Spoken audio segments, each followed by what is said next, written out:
Ay, kantaan na ulit. Text. Okay na.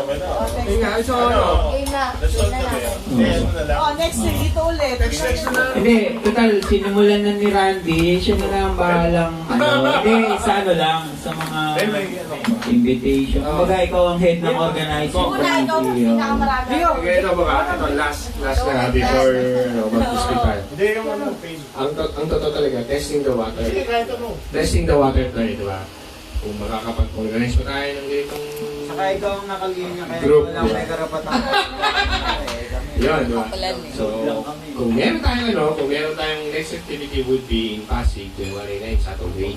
Oy, text mo Second lang. option would be yung Text mo sa... lang ang paniniwala. Oo, Second option would be convince ko lang yung misis ko para doon sa garahe namin. Don Benito. Okay? So, yun yung second option. Sandali, miss ko muna yan si Jenny. Ayun. Ang totoo niyan, napakaraming comments na rinig natin. If we as a group would convene as a group pa rin, di ba? Hindi, ito Iris Group. Oo, Iris Group. Nagulat na ako. Hindi siya MKT. Hindi, sa totoo lang po sa totoo lang. Hindi. Ano sa amin? Pangalanan natin. Wait, extended po. Wait po. Sandali lang. Hindi, Iris din. Sandali po. Diba? Sandali, wait lang. Easy. Eto po, diba no? Ewan ko lang, bakit si Kiko mismo, di ba, ay nagtanong, si Kiko, di ba?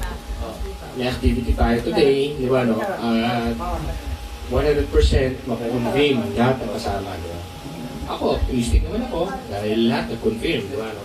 Ngayon, based on the attendance na nandito, it appears... Hindi pa ako pumirma. Po, it appears na yung sinabi natin ay almost 90% ay attendees. Di ba? Ganon, di ba? Hindi po. May kanya-kanya network. Jenny, reach out, Chona. Nalaman ko lang Ganon. ni Carol. Bakit tayo nagsuring? Hindi, yun nga po.